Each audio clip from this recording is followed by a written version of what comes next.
வணக்கம். டான் தமிழொலியின் இரவு நேர பிரதான செய்திகள். முதலில் தலைப்புச் செய்திகள். இன பிரச்சினைக்கான தீர்வை வழங்க புதிய அரசியலமைப்பு உருவாக்கப்படும் என அமைச்சரவை பேச்சாளர் அமைச்சர் விஜித ஹேரத் தெரிவிப்பு. ஜனாதிபதி அனுரகுமார் திசாநாயக்கவிற்கும் அமெரிக்க மற்றும் ரஷ்ய தூதுவர்களுக்கும் இடையில் சந்திப்பு. நாடாளுமன்ற தேர்தலில் தமிழ் தரப்பு பிரிந்து செயற்படுமாக இருந்தால் ஆசனங்களை இழக்க வேண்டிய நிலை ஏற்படும் என செல்வம் அடைக்கலநாதன் கவலை.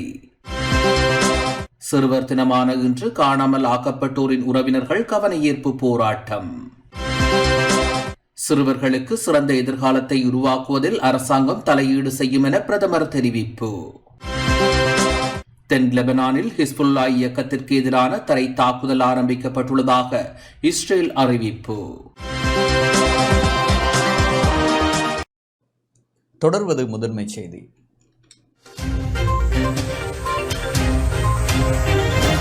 அனுசரணை வழங்குவோர் இலங்கை தாய்மார் நம்பிக்கையுடன் தெரிவு செய்வது மலிபன் கிரி.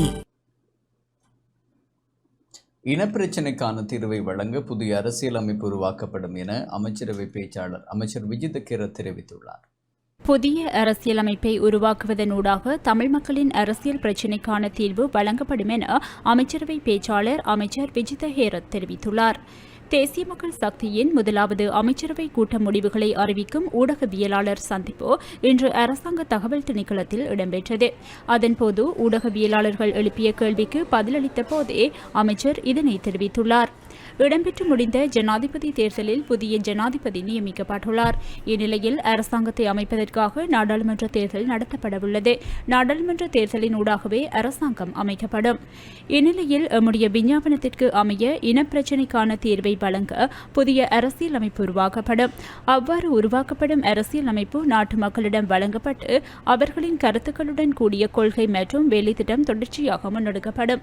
புதிய அரசாங்கம் ஆட்சி அமைத்தமையை தொடர்ந்து அதற்கான நடவடிக்கைகள் முன்னெடுக்கப்படும். தமிழ் அரசியல் கைதிகள் விடுவிக்கப்பட வேண்டும் என்ற நிலைப்பாட்டிலேயே நாம் உள்ளோம். அந்த வகையில் சில சட்ட சிக்கல்கள் உள்ளன.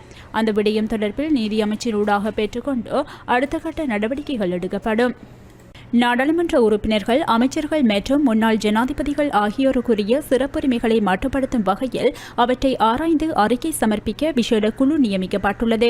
இதற்கான அங்கீகாரத்தை அமைச்சரவை வழங்கியுள்ளதாக அமைச்சரவை பேச்சாளரும் அமைச்சருமான விஜித ஹேரத் தெரிவித்துள்ளார். மக்களுடைய வாக்குகளால் நியமிக்கப்படும் நாடாளுமன்ற உறுப்பினர்கள், அமைச்சர்கள் மற்றும் முன்னாள் ஜனாதிபதிமாருக்கு சம்பளம், கொடுப்பனவு, ஓய்வூதியம், உத்தியோகபூர்வ இல்லம், வாகனங்கள், பணியாட்குழாம், அலுவலக உபகரணங்கள் மற்றும் பாதுகாப்பு உத்தியோகஸ்தர்கள் போன்ற பல்வேறு உரித்துக்கள், கொடுப்பனவுகள் மற்றும் சிறப்புரிமைகள் வழங்கப்பட்டுள்ளன. குறித்த உரித்துக்கள், கொடுப்பனவுகள் மற்றும் சிறப்புரிமைகளை வழங்குவதற்காக மக்களுடைய வரிப்பணத்திலிருந்து அரசு குறிப்பிடத்தக்க அளவு செலவை வருடாந்தம் மேற்கொள்கின்றது. தற்போதுள்ள அரச நிதியில் மேற்படி அதிகளவான செலவுகளை குறைக்க வேண்டிய தேவை கண்டறியப்பட்டுள்ளது. அதற்கமைய அது தொடர்பான விடயங்களை ஆராய்ந்து திரைசேரிக்கு தேவையற்ற செலவு சுமைகளை ஏற்படுத்துகின்றதும் மற்றும் தர்க்க ரீதியற்ற உரித்துக்கள், கொடுப்பனவுகள் மற்றும் சிறப்புரிமைகளை தர்க்க ரீதியான முறையில் மட்டுப்படுத்துவதற்கு அல்லது மாற்று முறைகளை அறிமுகப்படுத்துவதற்கு பொருத்தமான விதந்துரைகளுடன் கூடிய விவரமான அறிக்கையை 2 மாதங்களில் சமர்ப்பிப்பதற்காக குழுவொன்றை நியமிப்பதற்காக சட்டம், பொது நிர்வாகம், உள்நாட்டு அலுவல்கள், மாகாண சபைகள், உள்ளூராட்சி மற்றும் தொழில் அமைச்சராக பிரதமர் முன்வைத்த யோசனைக்கு அமைச்சரவை அங்கீகாரம் வழங்கியுள்ளது. அதன் பிரகாரம் ஓய்வு நிலை உயர்நீதிமன்ற நீதியரசர் KD சித்ரஸ்ரீ, ஓய்வு நிலை அமைச்சின் செயலாளர் D திசாநாயக்க, ஓய்வு நிலை மாவட்ட செயலாளரும் அரசாங்க அதிபருமான ஜயந்த CD புலுமுல்ல ஆகியோர் நியமிக்கப்பட்டுள்ளனர். எதிர்வரும் பொதுத் தேர்தலுக்கான நிதியை ஒதுக்கீடு செய்வதற்கு அமைச்சரவை அங்கீகாரம் வழங்கியுள்ளதாக அமைச்சரவை பேச்சாளரும் அமைச்சருமான விஜித ஹேரத் தெரிவித்துள்ளார். எதிர்வரும் நவம்பர் மாதம் 14ஆம் திகதி நாடாளுமன்ற தேர்தலை நடத்துவதற்கு திகதி குறிக்கப்பட்டுள்ளது. ஆனாலும் 2024 வரவு செலவு திட்டத்தில் பொதுத் தேர்தலை நடத்துவதற்கு தேவையான நிதி ஒதுக்கீடு மேற்கொள்ளப்படவில்லை. அவ்வாறான சந்தர்ப்பங்களில் நாடாளுமன்ற தேர்தலை நடத்துவதற்காக திரட்டு நிதியத்தில் இருந்து நிதியை விடுவிப்பதற்கு அரசியலமைப்பின் 150வது உறுப்புரையில் 4 உப உறுப்புரையின் மூலம் ஜனாதிபதிக்கு ஒப்படைக்கப்பட்டுள்ள அதிகாரத்தின் பிரகாரம் 2024 ஆண்டுக்கான திரட்டு நிதியத்தில் இருந்து 5 பில்லியன் ரூபாவை விடுவிப்பதற்காக ஜனாதிபதியால் மேற்கொள்ளப்பட்டுள்ள படிமுறைகள் தொடர்பாக அமைச்சரவை உடன்பாடு வழங்குவதற்கு தீர்மானிக்கப்பட்டுள்ளது. அத்துடன் பொது தேர்தலை நடாத்துவதற்கு ஏற்புடைய 2025 ஆண்டில் ஈடு செய்யப்பட வேண்டிய செலவான 6 பில்லியன் ரூபாய் நிதி ஒதுக்கீட்டை 2025 ஆண்டில் நாடாளுமன்றத்தில் சமர்ப்பிப்பதற்கு எதிர்பார்க்கப்படும் இடைக்கால நிறைவேற்று கணக்கின் மூலம் ஒதுக்கி வழங்குவதற்கும் அமைச்சரவை அங்கீகாரம் வழங்கியுள்ளது.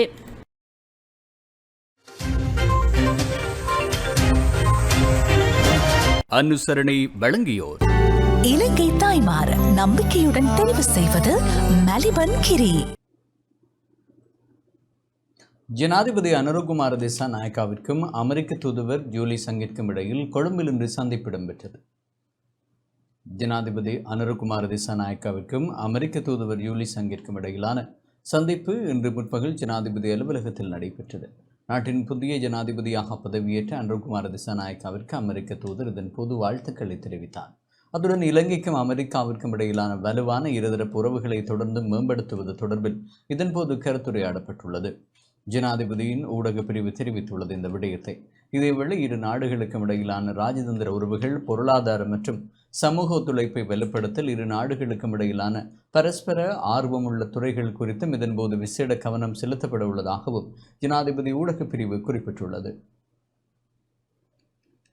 இலங்கைக்கான ரஷ்ய தூதுவர் லெவனெஸ் ஜாகாரியான் இன்று முற்பகல் ஜனாதிபதி அலுவலகத்தில் ஜனாதிபதி அனுரகுமார திசாநாயக்காவை சந்தித்தார்.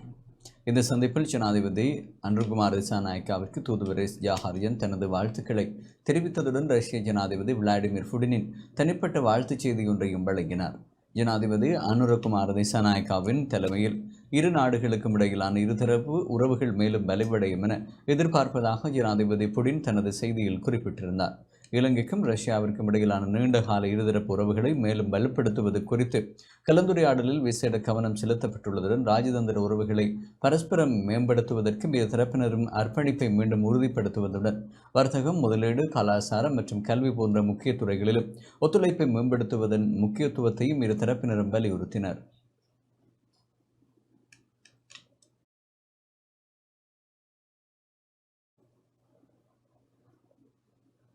முன்னாள் ஜனாதிபதி ரணில் விக்ரமசிங்கே தலைமையில் விசேட கலந்துரையாடல் இடம்பெற்றுள்ளது. முன்னாள் ஜனாதிபதி ரணில் விக்ரமசிங்கே தலைமையிலான கலந்துரையாடல் ஒன்று இன்று கொழும்பு ஃப்ளவர் வீதியில் அமைந்துள்ள கட்சியின் அலுவலகத்தில் இன்று இடம்பெற்றது. இந்த கலந்துரையாடலில் முன்னாள் ஜனாதிபதியின் சிரேஷ்ட ஆலோசகர் சாகல ரட்நாயக்கா, ஜனாதிபதியின் முன்னாள் தொழிற்சங்க பணிப்பாளர் சமன் ரத்ன பிரிய மற்றும் முன்னாள் அமைச்சர் ஜீவன் தொண்டமான், முன்னாள் நாடாளுமன்ற உறுப்பினர் ராஜித சேனாரட்ன உள்ளிட்டோர் கலந்து கொண்டனர். இதன்போது பொது தேர்தலில் இந்த சின்னத்தில் போட்டியிடுவது என்பது தொடர்பில் கலந்துரையாடப்பட்டுள்ளது. இது தொடர்பில் ஊடகங்களுக்கு கருத்து தெரிவித்த முன்னாள் ஜனாதிபதியின் தொழிற்சங்க பணிப்பாளர் சமன் ரத்ன பிரிய, கேஸ் சிலிண்டர் சின்னத்தில் அனைவரும் ஒன்றிணைய வேண்டும் என்பதே பலரின் எதிர்பார்ப்பாக உள்ளது. அவ்வாறு இல்லை என்றால் கட்சியின் சீக்கிரமான யானை சின்னத்தில் போட்டியிட வேண்டும் என்ற நிலைப்பாடும் முன்வைக்கப்பட்டுள்ளது. எந்த சின்னத்தில் எதிர்வரும் தேர்தலில் போட்டியிடுவது என்ற கலந்துரையாடல் நிறைவு பெற்றுள்ளது. அதிகளவானோருக்கு கேஸ் சிலிண்டர் சின்னத்தில் போட்டியிட வேண்டும் என்ற விருப்பமே உள்ளது. ஆகவே பெரும்பாலும் எரிவாயு சிலிண்டர் சின்னத்திலேயே பொது தேர்தலில் போட்டியிட எதிர்பார்த்துள்ளோம். ஐக்கிய மக்கள் சக்தியினுடனும் கலந்துரையாடல்கள் தொடர்கின்றன. அவர்கள் கோரும் சில நிபந்தனைகளுக்கு எம்மால் உடன்பட முடியாது.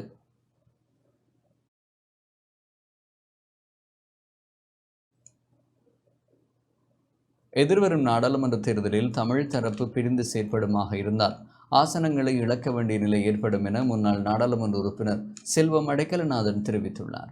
எதிர்வரும் நாடாளுமன்ற தேர்தலில் தமிழ் தரப்பு பிரிந்து செயற்படுமாக இருந்தால் ஆசனங்களை இழக்க வேண்டிய நிலை ஏற்படும் என இந்திய தூதுவர் ஒற்றுமையாக அதிக ஆசனங்களை பெற்றுக்கொள்ள வேண்டும் என வலியுறுத்தியதாகவும் வன்னி மாவட்ட முன்னாள் நாடாளுமன்ற உறுப்பினரும் தமிழீழ விடுதலை இயக்கத்தின் தலைவருமான செல்வம் அடைக்கலநாதன் தெரிவித்துள்ளார். இந்திய தூதுவருடன் கலந்துரையாடப்பட்ட விடயங்கள் தொடர்பில் இன்று வவுனியாவில் கேள்வி எழுப்பிய போது இவ்வாறு குறிப்பிட்டார். இதில் 2 விடயங்கள் கலந்துரையாடப்பட்டது. ஒன்று, இப்பொழுது இருக்கிற ஜனாதிபதி அவர்களுடைய செயல்பாட்டிலே தாங்களும் இணைந்து செயல்பட போவதாக அவர் எடுத்து கூறினார். அபிவிருத்தி சம்பந்தமாக வடக்கிலே கூடுதலான அபிவிருத்தியை இந்தியா செய்ய இருக்கிறது.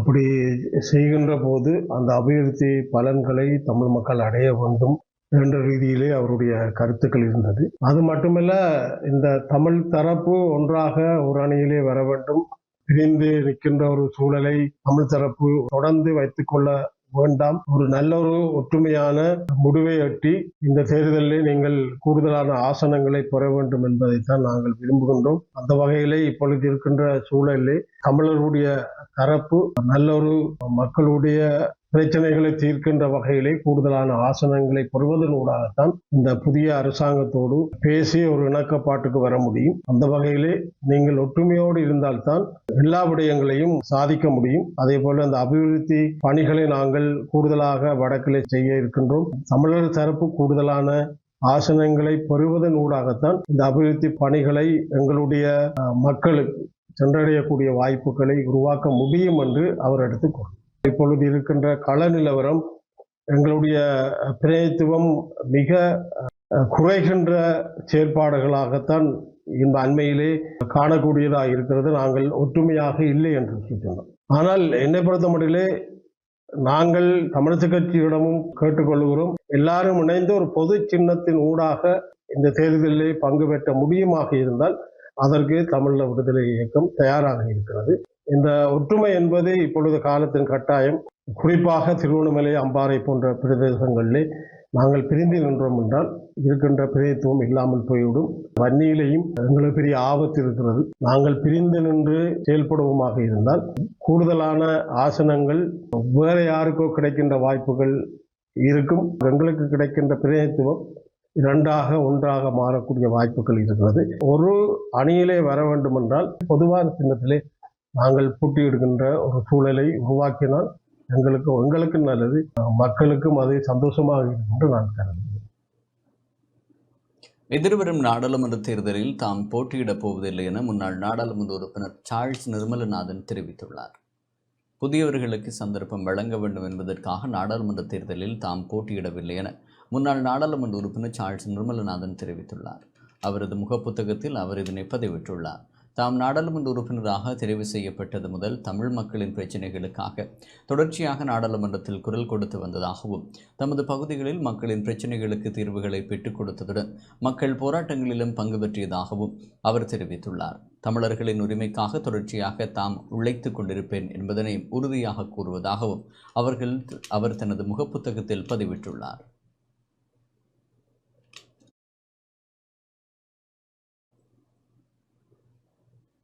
அம்பாறை மற்றும் திருகோணமலை மாவட்டங்களில் பொது சின்னத்தின் கீழ் தமிழ் கட்சிகள் தேர்தலில் போட்டியிட வேண்டும் என இந்து ஆலயங்கள் ஒன்றியம் வலியுறுத்தியுள்ளது.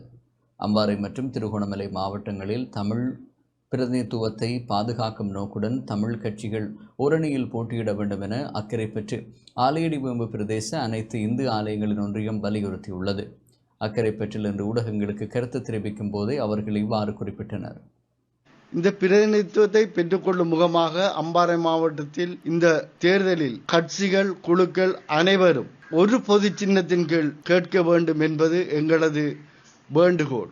அதேபோல் அம்பாறை மாவட்ட தமிழ் மக்கள் அனைவரும் இந்த எதிர்பார்ப்பினை ஏற்றுக்கொள்கின்றனர் என்பதால் இந்த தேர்தலிலே நீங்கள் அனைவரும் எந்த ஈகோவும் பார்க்காமல், கட்சி குழு என்ற அடிப்படையில் இல்லாமல் ஒரு பொது சின்னத்தின் கீழ் அனைவரும் ஒன்றுபட்டு இந்த அம்பாறை மாவட்டத்தில் தேர்தலில் எதிர்நோக்க வேண்டும் என நாங்கள் உங்களை கட்டாயமாக கேட்டுக்கொள்கின்றோம். இதேபோல் திருகோணமலை மாவட்டத்திலும் எமது தமிழ் பிரதிநிதித்துவத்தை தக்க வேண்டிய நிலை எமக்கு ஏற்பட்டிருக்கின்றது. எனவே இந்த அம்பாறை மாவட்டத்திலும் திருகோணமலை மாவட்டத்திலும் ஆவது நீங்கள் ஒரு சின்னத்தின் கீழ் எல்லோரும் ஒன்றுபட்டு இந்த தேர்தலில் முகம் கொடுக்க வேண்டும் என்பதை நாங்கள் மிகவும் ஆணித்தரமாக வலியுறுத்தி இந்த எங்களது வேண்டுகோளை தமிழ் மக்கள் சார்பில் அனைத்து இந்து ஆலயங்களில் ஒன்றியம் உங்களுக்காக இதனை நாங்கள் விடுக்கின்றோம். அரசியல்வாதிகள் மக்களை தெளிவுபடுத்த வேண்டும். தங்களுக்குள்ளே தாங்கள் பிரிவினைகளை உருவாக்குகின்ற போது மக்கள் எவ்வாறு அதுக்கு வாக்களிப்பது தெரியாமல் அல்லல் படுகின்றார்கள். ஆகவே அம்பாறையிலும் சரி, திருமூலை மாவட்டமும் சரி, இந்த ஒவ்வொரு பிரதிநிதித்துவம் கிடைக்கின்ற அந்த பிரதிநிதித்துவத்தை மக்கள் பெற்றாக வேண்டும். அதற்கு வழி சமைக்க வேண்டியவர்கள் அரசியல் கட்சிகளின் தலைமைத்துவங்களே.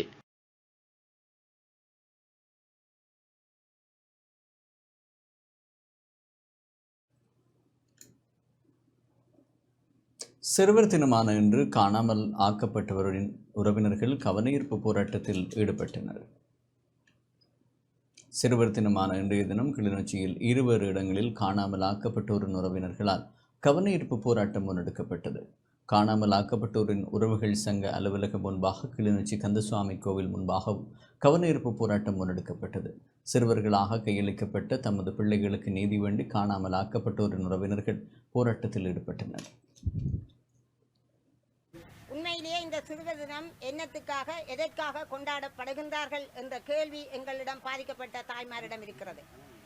2017ஆம் ஆண்டு தொடக்கம் இற்றவரை 29 சிறார்களுக்கு மேலாக 30 குடும்பங்களுக்கு மேலாக இலங்கை அரசை நம்பி ஒப்படைத்த எங்களுடைய சிறார்களுக்கு என்ன நடந்தது என்பதை இதுவரை எங்களுக்கு தெரியாமலே இருக்கின்றது. அவர்களை கையளித்தவர்கள் இன்று நோவாய்ப்பட்டு நடக்க முடியாத தருவாயிலும் தங்களுடைய உறவுகள், தங்களுடைய பேரப்பிள்ளைகள், தங்களுடைய குழந்தைகள், தங்களுடைய மகள், மகன், மருமகன், பேரப்பிள்ளைகளுக்கு என்ன நடந்தது என்ற கேள்வியோடு படுக்கையிலே இருக்கின்றார்கள். தற்போது இருக்கின்ற ஜனாதிபதி உட்பட அவர் ஒரு பாதிக்கப்பட்ட தரப்பிலே இருந்து, பாதிக்கப்பட்ட இடத்திலே இருந்து பாதிக்கப்பட்டவர்களுக்காக வேலை செய்வேன் என்ற உறுதிமொழியை கூறி வந்திருக்கின்றார். அவர் கதிரையில இருந்த பிற்பாடு எங்களுக்கு எந்த வகையிலே வடக்கு கிழக்குக்கு மட்டுமல்ல இலங்கை தீவிலே வாழுகின்ற ஒட்டுமொத்த தமிழருக்கும் எப்படியான ஒரு தீர்வை கொடுப்பார், எப்படியான ஒரு ஜனநாயக ரீதியிலே வாழக்கூடிய சகல விடயங்களையும் அவர் மேற்கொள்ளுவாரா என்ற கேள்வியோடு நாங்கள் எதிர்பார்த்திருக்கிறோம். நிச்சயமாக எங்களுக்கான நீதி சர்வதேசத்தின் ஊடான நீதி என்பதை நாங்கள் எல்லோருக்கும் எடுத்துக் கூற விரும்புகின்றோம். நாங்கள் பல தடவை ஏமாற்றப்பட்டவர்கள், இனியும் நாங்கள் ஏமாற தயாராக இல்லை. ஆகவே சர்வதேச குற்றவியல் நீதிமன்றத்திலே இந்த கொலைகார குடும்பங்களை நிறுத்தி எங்களுக்கான நீதியை பெற்று தரும் வரை இந்த போராட்டம் தொடரும் என்பதனை இந்த ஊடக வாயிலாக தெரிவித்துக் கொள்கின்றேன். இந்த பொறிமுறைகள் எல்லாவற்றையும் கொண்டு வருவதை விட முதல் தடவையாக நீங்கள் எங்கள் மக்கள் ஒப்படைக்கப்பட்ட சரணடைந்த காவல் அரண்களிலே பொறுப்பாக இருந்த இராணுவ அதிகாரிகளை விசாரிப்பதன் மூலம் உண்மையை அறியுங்கள். அதை விட்டு உண்மை அறிவதற்கான ஒரு பொறிமுறை கொண்டு வருவது பிரயோசனமற்றது. இதேவேளை சிறுவர் தினமான இன்று வவுனியாவில் வலிந்து காணாமலாக்கப்பட்ட உறவுகளின் சங்கத்தினரால் வவுனியாவில் ஆர்ப்பாட்டம் முன்னெடுக்கப்பட்டது. வவுனியா பழைய பேருந்து நிலையத்திற்கு முன்பாக ஆர்ப்பாட்டம் நடைபெற்றது. தமது கோரிக்கைகள், வாசகங்கள் அடங்கிய பதாகைகளை ஏந்தியவாறு வலிந்து காணாமலாக்கப்பட்ட உறவுகளின் சங்கத்தினர் ஆர்ப்பாட்டத்தில் ஈடுபட்டனர். இருவர்களாகிய நாங்கள் சர்வதேச சிறுவர் தினத்தை முன்னிட்டு எமக்கு அத்தினத்தில் கொண்டாடுவதற்கு உடன்பாடு இல்லை. ஏனென்றால் எம்மை போன்ற சகோதர சகோதரிகள் இறுதி யுத்தத்தில் படுகொலை செய்யப்பட்டதையும், மிஞ்சிய சிறார்கள் இராணுவ சோதனை சாவடியில் தமது பெற்றோர்களிடம் குடும்பமாக சரணடைந்ததும், கையளிக்கப்பட்ட பிள்ளைகள் தேடி ஏக்கத்தோடு 15 ஆண்டுகள் இவ்வீதியில் நின்று போராடும் தாய் தந்தையரின் கதைகளை கேட்கும் போது அவர்கள் எப்போது வருவார்கள் என்று கண்கலங்க கதை பேசுவார்கள். அத்தோடு எமது சகோதர சகோதரிகளுக்கு என்ன நடந்தது, எங்கே என்ற சரியான நீதியை பெற்றுத்தரும் வரைக்கும் எமக்கு இத்தினம் துக்கம் நிறைந்த தினமாகவே கருதப்படும். இன்றைய தினம் இந்த சர்வதேச தினமாக சர்வதேசத்தால பிரகடனப்படுத்தி இருக்கின்ற போதும் எமக்கான தினம், தமிழ் மக்களுக்கான தினமானது ஒரு துக்க தினமாகவே அனுஷ்டிக்கப்படுகின்றது. ஏனென்றால் நாங்கள் யுத்தம் நிறைந்து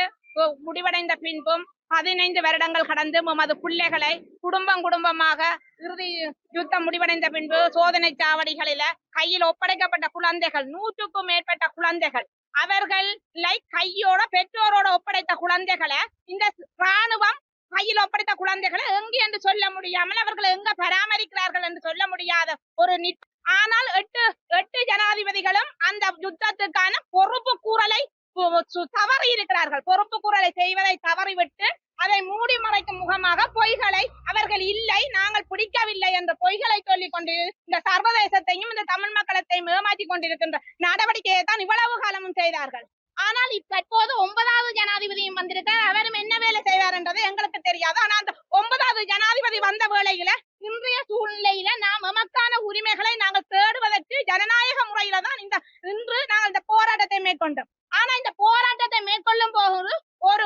ஒரு நபர் குழப்பவாதியாக வந்து இந்த போராட்டத்தில இந்த ஜனாதிபதி வந்திருக்கின்றார், என்னென்று நீங்கள் இதை செய்வீர்கள் என்ற ஒரு கேள்வியை எழுப்பியிருக்கின்றார் என்றால் இவரை யார் கட்டவிழ்த்து இறக்கி விட்டிருக்கின்றார்கள் என்பதை இந்த நாட்டில் இருக்கிறவர்களும் மற்றது சர்வதேசமும் கேட்க வேண்டும். எமக்கான நீதியை இந்த சர்வதேசம் வெகு விரைவில் பெற்றுத்தர வேண்டும் என்றதுக்காகத்தான் நாங்கள் வந்து நிற்கிற மொழிய வேற எதற்காகவும் வந்து நிற்கவில்லை.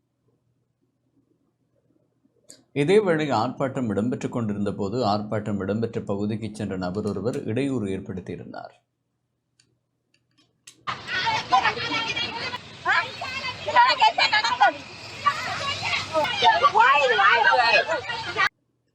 யாழ்ப்பாணம் நல்லூரில் காணாமலாக்கப்பட்டோரின் உறவுகள் கவனஈர்ப்பை முன்னெடுத்தனர். சர்வதேச பொறிமுறையூடாக தமக்கு நீதி வழங்கப்பட வேண்டும் என கவனஈர்ப்பின் போது உறவினர்கள் வலியுறுத்தினர்.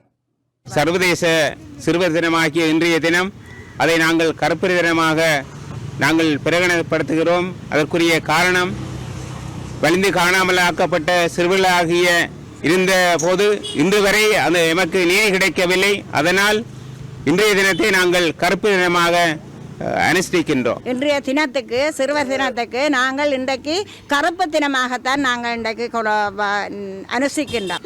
2007 காலமே இந்த உள்ள வேலைக்கண்டு சென்ற மகன் இன்னும் வீடு திரும்ப இல்லை. எங்கட பிள்ளைய இதுவரைக்கும் சொன்னதும் இல்லை கேட்டதும் இல்லை. நாங்கள் போய் அழுத குளறையும் ஒன்றுமே எங்களுக்கு கிடைக்கவே இல்லை. சிறுவர் தினத்தை முன்னிட்டு நாங்கள் வந்து கருப்பு தினமாக கொண்டாடுறது நிற்கிறோம். எந்த பிள்ளைய தேடி கண்டுபிடிச்சு எங்கள் எல்லோரும் இதையும் சந்தோஷப்படுத்துங்கள். வேற ஒன்றுமே நாங்கள் கேட்க. வலிந்து காணாமல் ஆக்கப்பட்டவர்களின் உறவினர்களின் ஏற்பாட்டில் சர்வதேச சிறுவர் தினமான இன்றைய தினம் மட்டக்களப்பு நகரில் கவனஈர்ப்பு போராட்டம் ஒன்று முன்னெடுக்கப்பட்டது. சிறுவர்களும் இக்கவனஈர்ப்பு போராட்டத்தில் பங்கெடுத்தனர். இராணுவத்தினரிடம் ஒப்படைக்கப்பட்ட எங்கள் பிள்ளைகளுக்கு இறப்பு சான்றிதழ்கள் பதில் என்றால் கொலை செய்தவர் யார்? பிள்ளைகள் தினம் தேடிக்கொண்டே இறந்து கொண்டிருக்கிறோம்.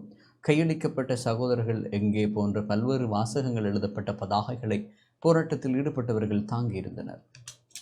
கையில் கொடுத்த 6 மாத குழந்தை 3 மாத குழந்தைகள் எல்லாருமே எங்கே போனார்கள்? அந்த சிறுவர்கள் ஆயுதம் தூக்கி போராடினார்களா?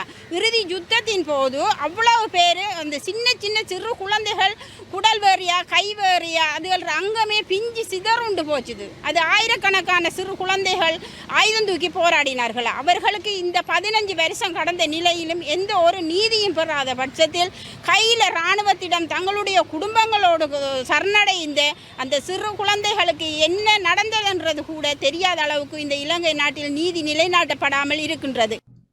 முல்லைத்தீவு கரைத்துறை பெற்ற பிரதேச பண்பாட்டு விழா இன்று நடைபெற்றது. வடக்கு மாகாண பண்பாட்டு அலுவல்கள் திணைக்களத்தின் அனுசரணையுடன் முல்லைத்தீவு கரைத்துறை பெற்ற பிரதேச செயலகம் மற்றும் கரைத்துறை பெற்ற பிரதேச சபை கரைத்துறை பெற்ற கலாசார பேரவை இணைந்து நடத்திய பிரதேச பண்பாட்டு விழா இன்று இடம்பெற்றது. இந்நிகழ்வு கரைத்துறை பெற்ற பிரதேச செயலாளர் திருமதி உமாமகள் தலைமையில் நடைபெற்றது. விருந்தினர்கள் தமிழ் மக்களின் பாரம்பரிய பண்பாட்டு கலை நிகழ்வுகளின் ஆற்றுகையுடன் முல்லைத்தீவு நகர சுற்றுவட்டத்தில் அருகிலிருந்து கரைத்துறை பெற்ற பிரதேச சபை கலாசார மண்டபம் வரை அழைத்துச் செல்லப்பட்டு அரங்க நிகழ்வுகள் ஆரம்பமாகின. நிகழ்வில் முல்லைத்தீவு மாவட்ட மேலதிக அரசு அதிபர் எஸ் குணபாலன் மற்றும் முல்லைத்தீவு மாவட்ட செயலக பிரதம கணக்காளர் செல்வரட்னம் ஆகியோர் பிரதம விருந்தினராக கலந்து கொண்டனர். கரைத்துறை பெற்ற பிரதேச செயலக பிரிவுக்குட்பட்ட கலாமன்றங்களின் கலை நிகழ்வுகளோடு கலை பணியாற்றியவர்கள் இளம் கலைஞர்கள் என பலரும் கௌரவிக்கப்பட்டதுடன் கலை பணியாற்றிய மூத்த கலைஞர்கள் சிலருக்கு முல்லை போராளிகள் விருதும் வழங்கி வைக்கப்பட்டது. இந்த நிகழ்வில் வடக்கு மாகாண பண்பாட்டு அலுவலர்கள் திணைக்கள பிரதி பணிப்பாளர் திருவாட்டி லாகினி நிருபராஜ், பிராந்திய உள்ளூராட்சி உதவி ஆணையாளர் யசிந்தன், பிரதேச செயலக உத்தியோகஸ்தர்கள், மூத்த கலைஞர்கள், பொதுமக்கள் என பலர் பங்கேற்றனர்.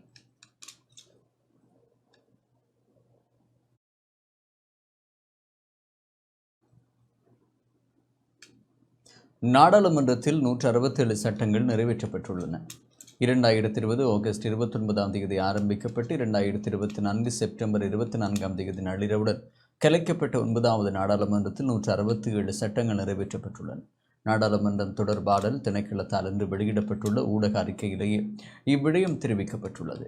இதில் அரசாங்க சட்டங்கள் மொத்தமாக 146, தனியார் உறுப்பினர் சட்டங்கள் 21 இதற்கமை 2023 ஆண்டின் 3ஆம் இலக்க தேர்தல் செலவினத்தை ஒழுங்குபடுத்துதல் சட்டம், 6ஆம் இலக்க நாடாளுமன்ற வரவு செலவு திட்ட அலுவலர்கள் சட்டம், 16ஆம் இலக்க இலங்கை மத்திய வங்கி சட்டம், 21ஆம் இலக்க தேர்தல்கள் விசேட ஏற்பாடுகள் சட்டம், 28ஆம் இலக்க ஊழல் எதிர்ப்பு திருத்தச் சட்டம் மற்றும் 2024 ஆண்டின் 9ஆம் இலக்க நிகழ்நிலை காப்பு சட்டம் 36ஆம் இலக்கு இலங்கை மின்சார சட்டம், 37ஆம் இலக்கு பெண்களின் பலவூட்டல் சட்டம், 44ஆம் இலக்கு பகிரங்க நிதிசார் முகாமைத்துவ சட்டம், 45ஆம் இலக்கு பொருளாதார நிலை மாற்றம் சட்டம் உள்ளிட்டவை இக்கால பகுதியில் நிறைவேற்றப்பட்டமை குறிப்பிடத்தக்க சட்டங்களாகும்.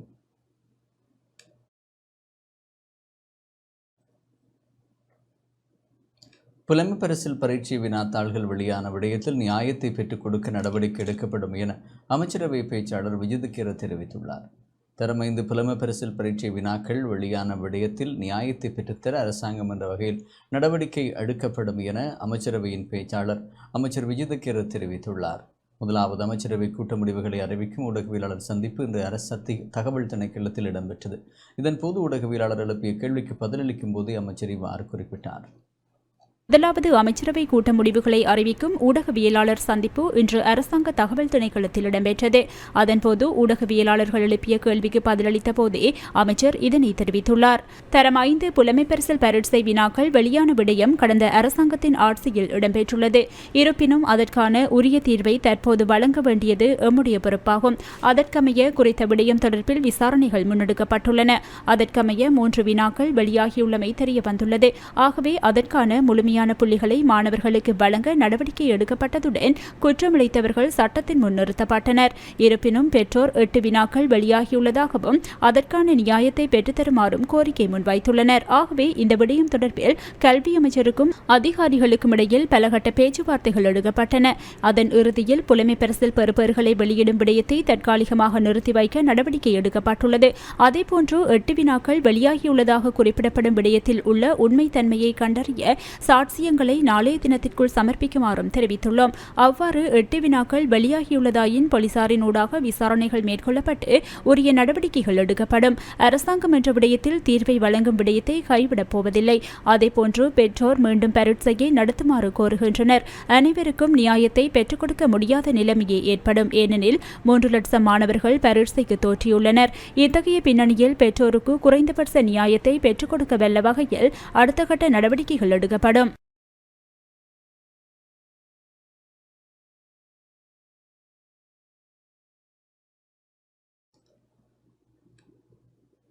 எல்லை தாண்டும் இந்திய மீனவர்களுக்கு எதிரான நடவடிக்கை தொடர வேண்டும் என யாழ்ப்பாண மாவட்ட கடற்றொழிலாளர்கள் கூட்டுறவு சங்கங்களின் சமாச தலைவர் அந்தோனிப்பள்ளி மரியதாஸ் தெரிவித்துள்ளார். புதிய ஜனாதிபதி அனுர்குமார் திசாநாயக்காவிற்கு வாழ்த்து தெரிவிப்பதாகவும் ஜனாதிபதி தேர்தலுக்கு முன்னர் கடற்றொழிலாளர்களுக்கு வழங்க என கொண்டுவரப்பட்ட விலைகள் கடற்றொழிலாளர்களுக்கு வழங்கப்பட வேண்டும் எனவும் யாழ்ப்பாண மாவட்ட கடற்றொழிலாளர் கூட்டுறவு சங்கங்களின் சம்மேளன தலைவர் அந்தோனிப்பள்ளி மரியதாஸ் தெரிவித்துள்ளார். இன்று யாழ்ப்பாணத்தில் ஊடக சந்திப்பை நடத்திய வேளையில் இவ்வாறு குறிப்பிட்டார். இலங்கையில் புதுசாக வந்திருக்கிற ஜனாதிபதி அவர்களுக்கு எமது வாழ்த்தை தெரிவித்துக் கொள்கிறோம். கடத்தொழில் சமூகம் சார்பாக கடந்த காலத்தில் எமது சமுதாயத்துக்கு தீர்மானிக்கப்பட்ட விலைகள் கொடுக்க முடியாத ஒரு சூழ்நிலையில் நிறுத்தப்பட்டது. அதை ஜனாதிபதி அவர்கள் மீண்டும் அதை கருத்தில் கொண்டு அந்த மக்களுக்கு கிடைக்கக்கூடியதாக வழங்கணும் என்று கேட்டுக்கொள்கிறேன். எல்லை தாண்டி வர்ற மீனவர்கள் பெரிய ஒரு இக்கட்டான சூழ்நிலையை இந்த சமூகத்துக்கு செய்கிறார்கள். பல தடவைகள் போராட்டங்கள் இதுகள் கடந்த காலத்தில் ஜனாதிபதிக்கும் தெரியப்படுத்தி செய்திருக்கின்றோம். அதில் கூட அவர்கள் எல்லை தாண்டி வாரதை நிறுத்தாமல் இந்தியனை உடனடியாக நிறுத்த வேணும். இந்தியனை நிறுத்தி அவர்களுக்குரிய அந்த படகுகளை கைப்பற்ற வேணும். கைப்பற்றி எக்காரணம் கொண்டும் அவர்களுடைய படகுகளை விடுதலை செய்யவே கூடாது. அப்படி என்றால் தான் அவர்கள் ஓரளவுக்கு கட்டுப்பாடாக வருவார்கள் என்றுதான் நாங்கள் கடத்தொழில் சமூகமாக ஜனாதிபதியிடம் கேட்டுக்கொள்கிற விஷயமாகும். மண்ணெண்ணெயை விலை குறைத்திருக்கிறார். இன்னும் அந்த மண்ணெண்ணெயை விலை குறைக்க வேண்டும் என்றும் கேட்டுக்கொள்கிறோம். ஏனென்று சொன்னால் வாழ்வாதாரம் அந்த மண்ணெண்ணெயில்தான் தங்கியிருக்கிறது. சட்டவிரோத கடற்றொழிலாளர்களை நிறுத்துமாறு கோரி வடக்கு மாகாண கடற்றொழிலாளர் இணையத்தின் மற்றும் தீவக பகுதி மீனவ அமைப்புகளின் பிரதிநிதிகள் இணைந்து இன்று வடக்கு மாகாண ஆளுநரிடம் மகஜர் கையளித்துள்ளனர். உள்ளூர் சட்டவிரோத இழுவை மடி தொழிலாளர்களால் அனலிதீவு மற்றும் இழுவைதீவு மீனவர்கள் தொடர்ச்சியாக பாதிப்படைந்து வருகின்றனர். இதனால் இழுவை மடி தொழிலில் யாழ் மாவட்டத்தில் தொடர்ச்சியாக முன்னெடுக்கப்படுவதை நிறுத்துமாறு கோரி வடக்கு மாகாண கடற்றொழிலாளர்கள் இணையத்தின் ஊடக பேச்சாளர் அன்னராசா, அனலிதீவு கடற்றொழிலாளர் சங்க தலைவர் ஜோன் போஸ்கோ, எழுவதீவு கடற்றொழிலாளர் சங்க உறுப்பினர்கள் இணைந்து ஆளுநரிடம் மகஜரை கையளித்தனர். நேற்று 30ஆம் தேதி இரவு 8 மணி அளவில் எமது கடற்கரையிலிருந்து கிட்டத்தட்ட ஒரு 2 கிலோமீட்டருக்குள்ள ரோலர்கள் கிடந்து ஒவ்வொரு நாளும் எங்கட தொழிலாளிகள் என்ற விலைகளை அடித்து சேதமாக்குறார்கள் என்று அறிந்திருந்து நேற்று இரவு திடீரென்று நாங்கள் அதை ஒரு நேரடியாக கண்காணித்து அவர்களுக்குரிய நடைமுறையை செய்வோம் என்று போன இடத்துல எங்களோட கரையிலிருந்து ஒரு 2 கிலோமீட்டருக்குள்ளேயே குருநகர் ரோலர்கள் உட்பட 6 ரோலர்களை நாங்கள் இனங்கண்டு அவர்களுடைய வீடியோக்கள் அவருடைய நம்பர் எல்லாம் எடுத்து தேவைப்பட்ட இடங்களுக்கு அனுப்பியுள்ளோம். அதிலும் ஊராத்திரையைச் சேர்ந்த ரோலர் 3 ரோலர்கள் இரவு அவையை பிடித்து அந்த நம்பர்களை எடுக்க சென்ற வேளையில் எங்களுக்கு தாக்குதல் ஒன்றை ஏற்படுத்தினார்கள். தடிகளால் அடித்தும் தங்களோட ரோலரால் உணர்ந்து எங்களோட போட்டுக்கு இடித்து சாக்காற்ற முடிவாக தான் இருந்திருக்கோம்னு நினைக்கிறேன். நாங்கள் எங்களோட புத்தியால் நாங்கள் தப்பிட்டோம்னு நினைக்கிறோம். இந்தியாக்காரன் எங்களோட போட்டுகளை இடிக்கிறான் என்று தான் நாங்கள் கேள்விப்படுறோம். ஆனால் எங்களோட பக்கத்து ஊரவன் எங்களை அடித்து சாக்காட்டத்தான் போகிறான் என்றால் இதுக்கு பிறகு நாங்கள் பொறுத்தே இருக்கிறாது. இனியாவது நீங்கள் அதை கருத்தில் கொண்டு எங்களுடைய வாழ்வாதாரத்தை காப்பாற்றி தருவீங்கள் என்று நாங்கள் முற்றுமுழுதாக நம்புகிறோம். உள்ளூர் ரோலர் படகால கிட்டத்தட்ட எனக்கே இப்போ இந்த வருஷத்துக்கு மாத்திரம் 4 தடவை எனக்கு விலை வெட்டப்பட்டிருக்கு.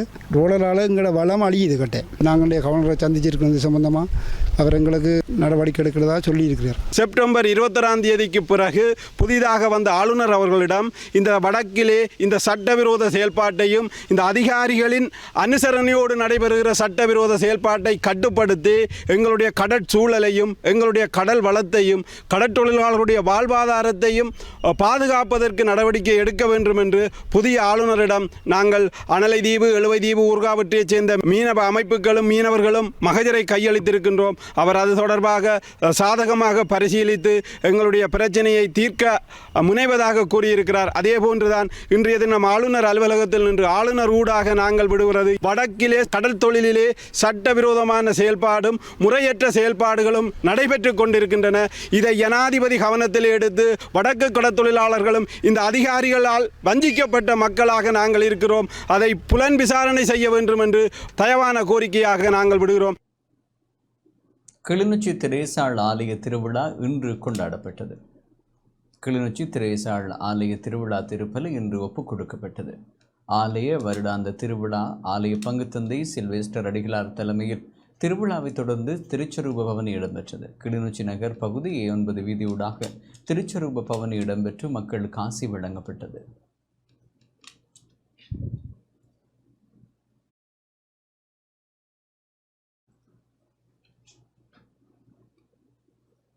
பாடசாலைகளுக்கு இடையிலான தைக்குண்டோ போட்டியில் முல்லைத்தீவு புதுக்குடியிருப்பு மத்திய கல்லூரி மாணவி டிவோன்சி வெண்கலப் பதக்கத்தை பெற்றுள்ளார். அகில இலங்கை தேசிய மட்ட பாடசாலைகளுக்கு இடையிலான தாய்கொண்டோ போட்டியில் முல்லைத்தீவு புதுக்குடியிருப்பு மத்திய கல்லூரி மாணவி டிவோன்சி வெண்கலப் பதக்கத்தை பெற்று சாதனை படைத்துள்ளார். கடந்த 28, 29, 30ஆம் தேதிகளில் இரத்தினபுரி நியூ டவுன் உள்ளக விளையாட்டரங்கில் நடைபெற்ற போட்டியில் 18 வயது பிரிவில் 59 தொடக்கம் 63 கிலோ இடைப்பிரிவில் புதுக்குடியிருப்பு மத்திய கல்லூரி மாணவி டிவோன்சி வெற்றி பெற்று வெண்கலப் பதக்கத்தை பெற்று பாடசாலைக்கும் முல்லைத்தீவு மாவட்டத்திற்கும் பெருமை சேர்த்துள்ளார். மாணவி டிவோன்சி செஞ்சை தேசிந்தனின் பயிற்றுவிப்பில் குறித்த போட்டியில் பங்கேற்றார்.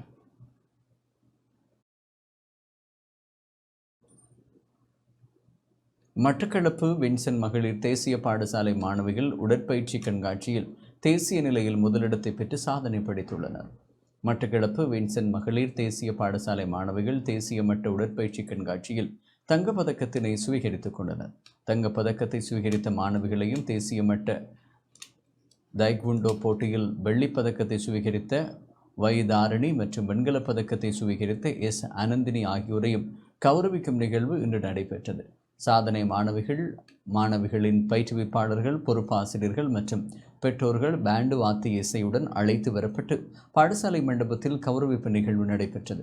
பாடசாலை அதிபர் உதயகுமார் தவ திருமகள் தலைமையில் நடைபெற்ற நிகழ்வு பிரதம அதிதியாக மட்டக்களப்பு கல்வி வலய உடற்கல்வி உதவி கல்வி பணிப்பாளர் வி. லவக்குமார் பிரதம அதிதியாக கலந்து சிறப்பித்தார். நிகழ்வில் பாடசாலை பிரதி அதிபர், பாடசாலை அபிவிருத்தி குழு செயலாளர், பாடசாலை பழைய மாணவர் சங்க உறுப்பினர்கள், ஆசிரியர்கள், மாணவர்கள் மற்றும் நலன் விரும்பிகள் என பலரும் பங்கேற்றனர். தேசிய நிலையில் மாணவிகள் சிறந்து விளங்க உதவிய பொறுப்பாசிரியர்களான ஸ்வீடா பிரியாலினி தர்ஷன், ஆசிரியர் செல்வி எமா குளோரிடா மற்றும் உடற்கல்வி ஆசிரியர்களும் கௌரவிக்கப்பட்டமை குறிப்பிடத்தக்கது.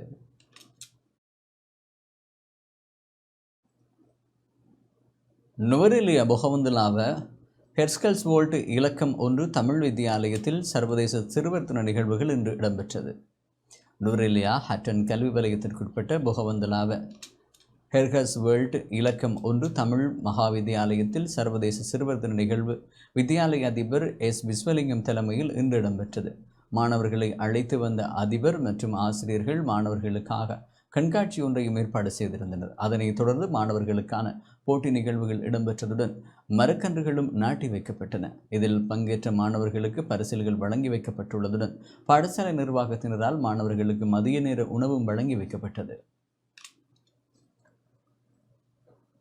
சர்வதேச சிறுவர் தினத்தை முன்னிட்டு கல்வி அமைச்சின் ஆலோசனைக்கு அமைய மட்டக்களப்பு மாவட்டத்திற்கான பிரதான சிறுவர் தின நிகழ்வு புனித மிக்கேல் கல்லூரியில் இன்று நடைபெற்றது.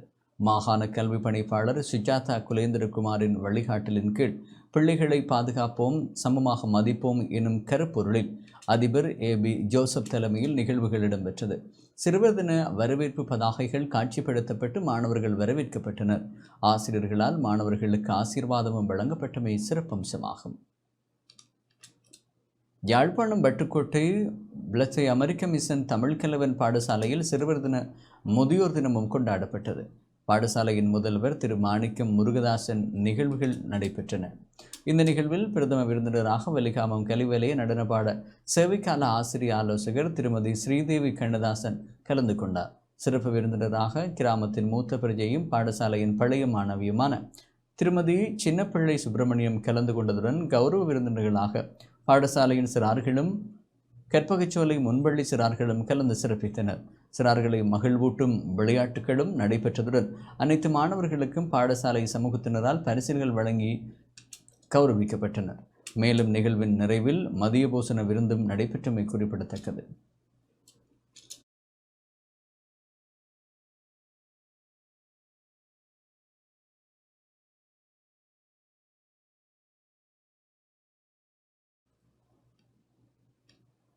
சிறுவர் தினம் இன்றைய தினம் கொண்டாடப்படுகிறது.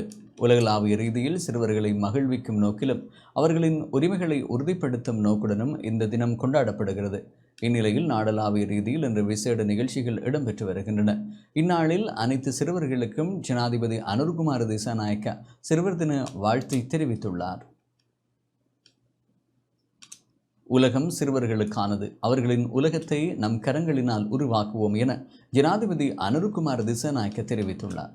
ஊடகங்களுக்கென்று அனுப்பி வைத்த சிறுவர் தின வாழ்த்துச் செய்தியிலேயே அவர் இதனை தெரிவித்துள்ளார்.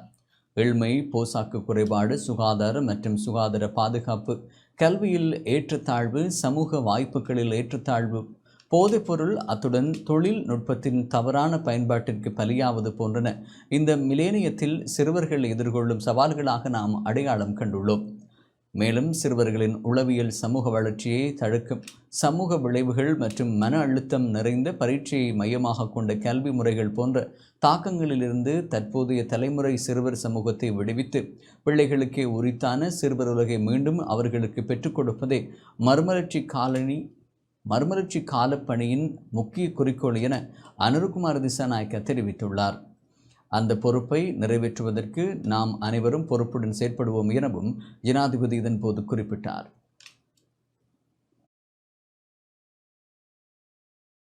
சிறுவர்களுக்கு சிறந்த எதிர்காலத்தை உருவாக்குவதில் அரசாங்கம் தலையீடு செய்யும் என பிரதமர் ஹரிணி அமரசூரிய தெரிவித்துள்ளார்.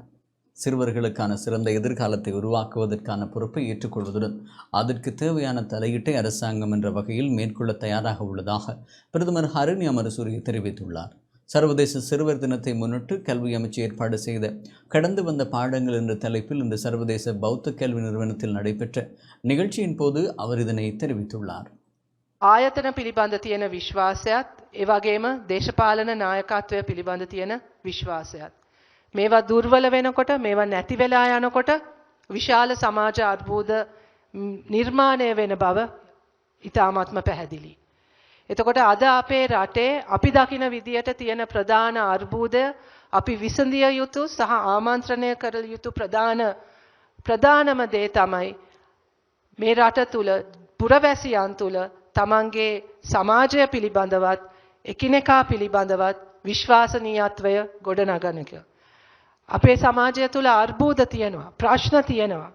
නමුත් අපිට හැඟීමක් ඇති වුණොත් අපි සියලු දෙනා එකතු වෙලා நாட்டில் ஏற்பட்டுள்ள நெருக்கடி நிலையின் காரணமாக சிறுவர்கள் பெரிதும் பாதிக்கப்பட்டுள்ளனர். சமூக பிரச்சினையை முறையாக அறிந்து கொண்டு அதனை தீர்க்க ஏதுவான நடவடிக்கைகளை மேற்கொள்ள வேண்டும். அத்தகைய விடயம் சமூகத்திற்கு தற்போது இன்றியமையாததாகும். நம்முடைய கட்சிக்கு கிடைக்கப்பெற்றுள்ள வெற்றி மக்கள் மாற்றத்தை எதிர்பார்க்கின்றார்கள் என்பதற்கான எடுத்துக்காட்டாக உள்ளது. நிர்வாக கட்டமைப்பில் மாற்றம் ஏற்பட வேண்டும் என்பதே மக்களின் எதிர்பார்ப்பாக உள்ளது.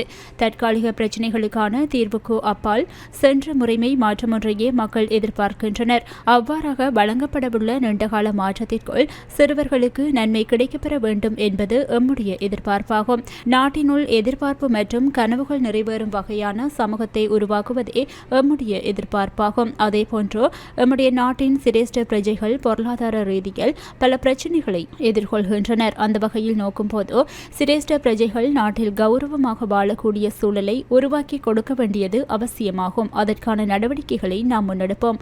போட்டி நிறைந்த வாழ்க்கை முறை மற்றும் கல்வியில் நாம் கற்றுக்கொள்ளாத பாடங்கள் நிறைய உள்ளன. சிறுவர்களுக்கு பாதுகாப்பான நாட்டை உருவாக்க தேவையான தலையீடுகள் அரசாங்கத்தினால் மேற்கொள்ளப்படும். අපි විශාල පීඩනයක් පුද්ගලිකව අපි මත පවරාගෙන ඒ වෙනුවෙන් අපි තනිවම සටන් කරන තනි වෙච්ච සමාජයක් තුල අපි ජීවත් වෙන්නේ. මේක අපි හිතන විදියට වෙනස් විය යුතු දෙයක්. இத்துடன் இந்த செய்திகள் நிறைவடைகின்றன. மேலதிக செய்திகளுக்கு நமது டான் நியூஸ் தொலைக்காட்சியுடன் இணைந்திருங்கள். வணக்கம்.